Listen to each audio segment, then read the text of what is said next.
नमस्कार, मैं नरेश कुमार जेठिया आप सभी का इस यूट्यूब चैनल पे स्वागत करता हूं और आपसे रिक्वेस्ट करना चाहूँगा कि आप इस चैनल को सब्सक्राइब कर लें और साथ में बेल आइकन को भी दबा दें ताकि आपको नोटिफिकेशन टाइमली मिलते रहें।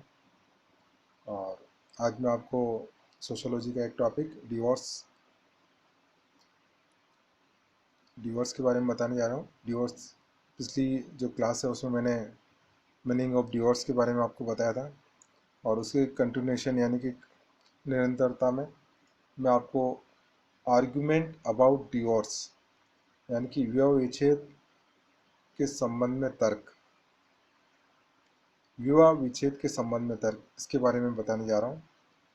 यानी कि विवाह विच्छेद जो है ये एक सामाजिक समस्या है। विवाह विच्छेद समाज में होना चाहिए या नहीं होना चाहिए, इसके संबंध में अलग अलग समाजशास्त्री, अलग अलग विद्वानों की अपनी अपनी धारणा और अपने अपने राय है। उसके बारे में हम इस टॉपिक और इस क्लास में जानने का प्रयास करेंगे। सबसे पहले हम जानना चाहेंगे कि विवाह विच्छेद जो है उसके विपक्ष में क्या तर्क दिए जाते हैं। यानी विपक्ष में तर्क देने का मतलब विवाह विच्छेद नहीं होना चाहिए, इस संबंध में क्या तर्क दिए जाते हैं। तो सबसे पहला बात तो ये है कि विवाह विच्छेद जो है धर्म विरोधी है। आज हम देखते हैं कि अनेक हिंदू विवाह विच्छेद की परंपरागत भारतीय सामाजिक संगठन और परिवार को विघटित करने वाला मानता है।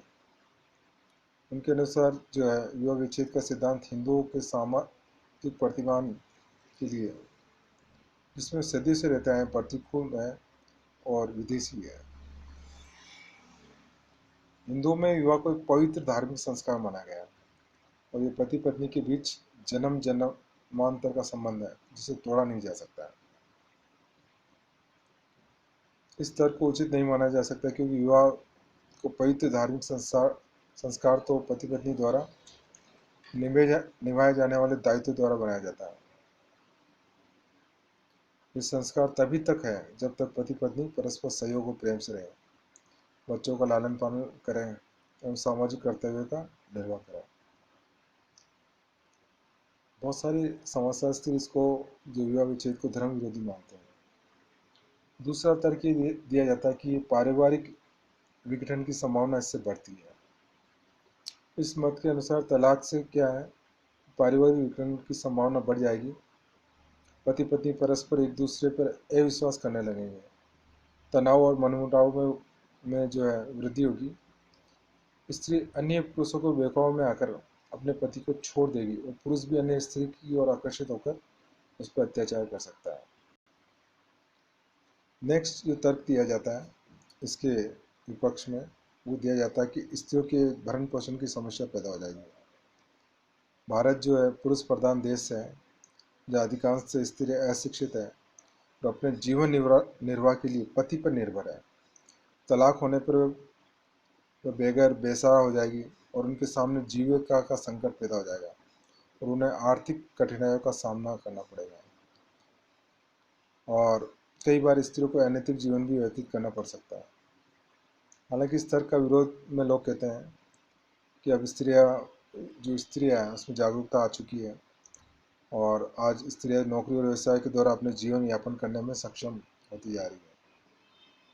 नेक्स्ट तर्क ये है, इसके कारण बच्चों की समस्या पैदा हो जाएगी।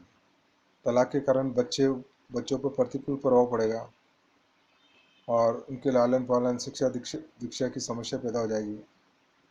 माता या पिता के अभाव में अनेक दायित्वों का भी समुचित विकास नहीं हो पाएगा।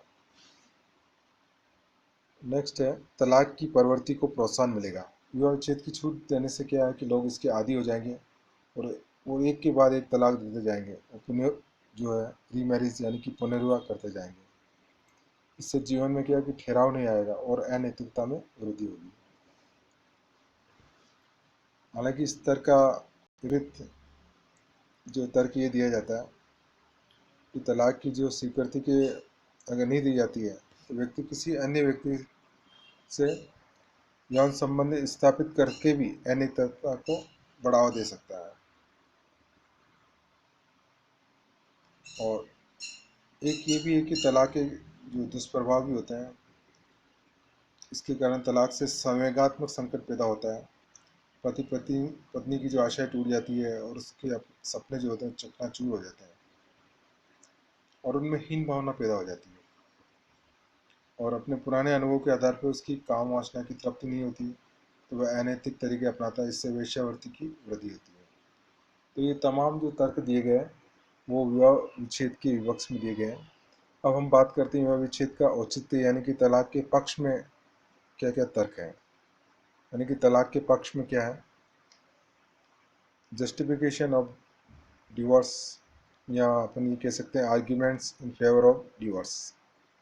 तो उसमें पहला जो तर्क दिया जाता है वो ये है कि इससे समानता का अधिकार मिलेगा। आज हम देखते हैं कि स्त्री पुरुषों को सभी क्षेत्रों में समान अधिकार मिले हुए हैं। ऐसी स्थिति में विवाह विच्छेद का अधिकार केवल पुरुषों को ही नहीं, स्त्रियों को भी प्राप्त होना चाहिए और उन्हें असाधारण परिस्थितियों में पति को त्यागने का अधिकार होना चाहिए। और नेक्स्ट हम बात करते हैं, इससे पारिवारिक संगठन को सुदृढ़ बनाने के लिए सहयोग मिलेगा।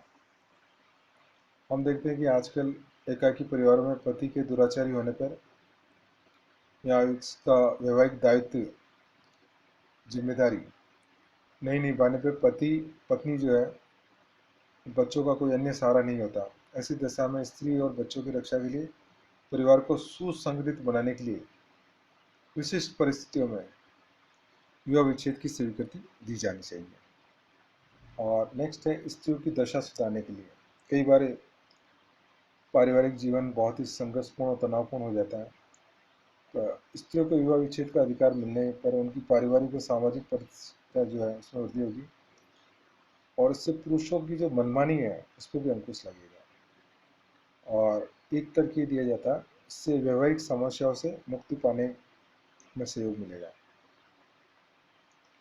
हिंदू विवाह जो है उसमें बाल विवाह, अनमेल विवाह, दहेज है, विधवा विवाह निषेध है, विधवा विवाह निषेध, इन सभी से छुटकारा पाने के लिए विवाह विच्छेद का जो अधिकार है स्त्री पुरुषों को समान रूप से दिया जाना चाहिए। और सामाजिक जीवन को संतुलित बनाने के लिए विवाह विच्छेद अनिवार्य है। स्त्रियों को विवाह के क्षेत्र में पुरुषों के समान अधिकार नहीं देने से समाज व्यवस्था में असंतुलन पैदा हो जाएगा। इस स्थिति से बचने के लिए और मानवीय दृष्टिकोण से भी स्त्रियों को विवाह विच्छेद का अधिकार प्राप्त होना चाहिए। और दूसरा, तलाक का अधिकार देने से भारत की प्राचीन परंपरा संस्कृति को संरक्षण मिलेगा। वैदिक काल और उसके काफ़ी समय बाद भी दोनों पक्षों को तलाक देने का अधिकार था। मध्य युग में भी हम अधिकारों पर रोक लगी थी, लेकिन इस प्रकार तलाक से हमारी जो भारतीय संस्कृति की परंपरा को कोई खतरा नहीं है, इससे तो उनका संरक्षण होगा। ये तर्क विवाह विच्छेद के पक्ष में दिए जाते हैं। आज हम देखते हैं विवाह विच्छेद के प्रति जो है दृष्टिकोण परिवर्तित हो रहा है। वैदिक युग में जो देखते हैं स्त्री और पुरुषों दोनों को तलाक का अधिकार प्राप्त था। मध्य युग में पुरुषों को यह अधिकार प्राप्त था किंतु स्त्रियों को इससे वंचित कर दिया गया और उसकी सामाजिक स्थिति जो है दिनों दिन गिरती गई। आज हम देखते हैं कि विवाह विच्छेद के संबंध में कानून बन चुका है। 1955 में हिंदू विवाह अधिनियम में स्त्री पुरुषों दोनों को तलाक का अधिकार प्राप्त हो चुका है। भारत में विवाह विच्छेद संबंधी अधिनियम तो पारित हो चुका है, किंतु आज भी हम देखते हैं अधिकांश जो हिंदू इसके विरुद्ध है, क्योंकि इस अधिनियम का जन्म पाश्चात्य शिक्षा और सभ्यता के प्रभाव के कारण हुआ जो विदेशी है। भारतीय परंपरा और संस्कृति के विपरीत है। कई पुरुष ये नहीं चाहते कि स्त्रियों को भी पुरुषों के समान अधिकार प्राप्त हो, किंतु आज हम देखते हैं कि समय के साथ विचारों में परिवर्तन आ रहा है। तलाक के प्रति लोगों का दृष्टिकोण है वो परिवर्तित हो रहा है। इसके बारे में बहुत सारे समाजशास्त्री अध्ययन हुए हैं और इन अध्ययनों से ये पता लगा ज्ञात हुआ कि शिक्षा के प्रसार और स्त्री स्थायी जागरूकता और पुरुषों के द्वारा स्त्रियों पर किए जाने वाले अत्याचारों के कारण तलाक के पक्ष में वातावरण बनता जा रहा है। और तलाक की स्वीकृति केवल उसी समय दी जानी चाहिए जब यह नितांत आवश्यक हो। स्थिति ऐसे ही नहीं हो जाए, इसे अंतिम उपचार के रूप में चुना जाना चाहिए, न कि सहज सुलभ तरीके के रूप में। तो ये तलाक के पक्ष और विपक्ष के बारे में अलग अलग दृष्टिकोण है और आज के बदलता हुआ दृष्टिकोण है, जिसको मैंने आपको बताने का प्रयास किया। धन्यवाद।